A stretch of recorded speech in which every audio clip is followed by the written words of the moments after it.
नमस्कार दोस्तों, जय माता दी। अगली सुंदरकांड रामायण में आप सबका स्वागत है। चलिए वीडियो शुरू करते हैं। माता सीता भय और अत्यधिक पीड़ा से निढार होकर अचेत हो गई। कुछ देर बाद चेतना लौटने पर माता सीता ने सोचा, अपने दुःस्वप्न में एक बानर को देखने के कारण मुझे श्री राम और लक्ष्मण की कुशलता के लिए प्रार्थना करनी चाहिए। परंतु भला मैं स्वप्न कैसे देख सकती हूँ? श्री राम से वियोग के पश्चात मैं एक क्षण के लिए भी नहीं सोई हूँ।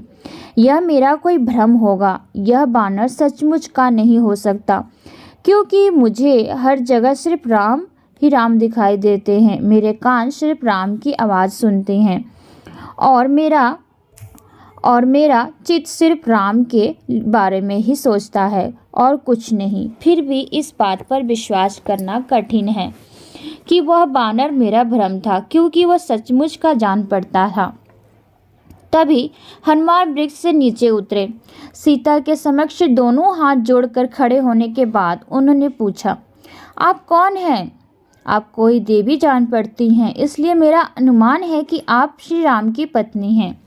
श्री राम का नाम सुनकर सीता अत्यंत प्रसन्न हुई और इस प्रश्न के उत्तर में उन्होंने अपनी पूरी जीवन गाथा कह सुनाई।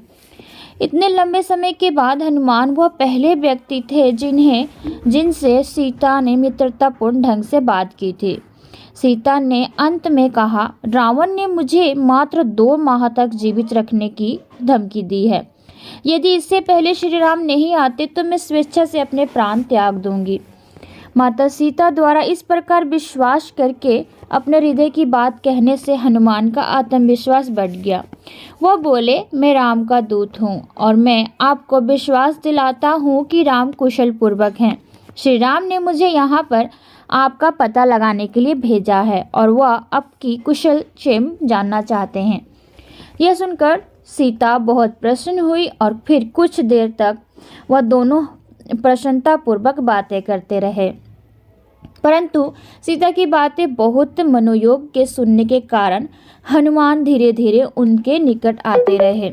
यह देखकर सीता के मन को एक भयानक विचार ने जकड़ लिया कि यह बानर संभवतः वेश बदल कर आया रावण हो सकता है। वह एकाएक चिल्ला उठी, ओह कितनी घृणित बात है कि मैं तुम्हारे छलावे में आकर तुमसे बातें करने लगी। दुख व पीड़ा से जमीन में धंसते हुए सीता के मन में एक और विचार आया।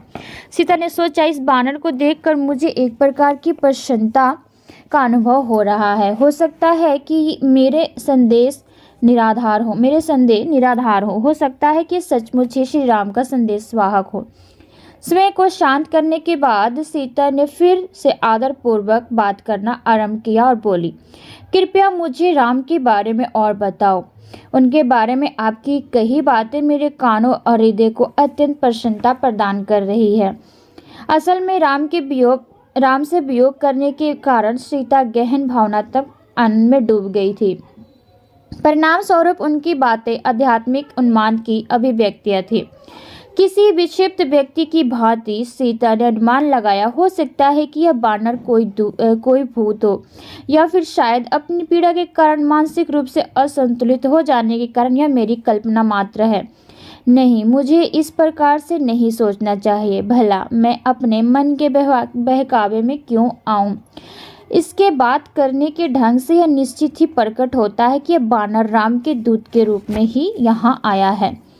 परंतु मैं भला इस पर कैसे विश्वास कर सकती हूँ कि एक बानर समुद्र पार करके लंका तक आ गया है।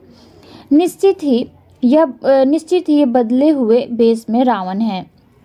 हनुमान सीता के संदेह को समझने में सक्षम थे, इसलिए सीता को पुनः आश्वस्त करने के लिए वह राम की महिमा का बार बार गुणगान करते रहे। इसके बाद हनुमान की जांच करने के लिए सीता बोली, कृपया करके मुझे यह बताएं कि राम से आपकी भेंट किस प्रकार हुई। साथ ही राम और लक्ष्मण दोनों के शारीरिक गठन के बारे में विस्तार से बताएं। इसके उत्तर में हनुमान ने अत्यंत सुंदर ढंग से राम और लक्ष्मण के रूप में बखान किया। फिर वह बोले, मैं उन भाइयों से ऋष्यमुख पर्वत पर मिला था। राम ने जब आपके आभूषणों को देखा जिन्हें आपने रावण द्वारा ले जाते समय बानरों के बीच गिराया था, तो वह इतने प्रसन्न हुए कि उनकी आंखों से अश्रुधारा बहने लगी। सुग्रीव के साथ मित्रता करने के लिए राम ने बाली का वध किया। उनके उपकार का बदला चुकाने के लिए सुग्रीव ने संपूर्ण पृथ्वी में आपकी खोज करने के लिए एक महान अभियान छेड़ दिया और इसके लिए लाखों वानरों को जगह जगह भेजा। सौभाग्य से मुझे इस एकांत स्थान में आपका पता चला। मेरा नाम हनुमान है। मैंने महान वानर राज केसरी की पत्नी के गर्भ से वायुदेव की कृपा से जन्म लिया है। हनुमान द्वारा राम के रूप का वर्णन सुनकर सीता को पूरा विश्वास हो गया कि वह राम द्वारा भेजे गए दूत ही हैं। सीता की आंखों से प्रसन्नता के आंसू छलक पड़े। तभी हनुमान ने माता सीता को राम की अंगूठी दी। तो मिलते हैं अगली वीडियो में, तब तक के लिए इजाज़त दीजिए। धन्यवाद।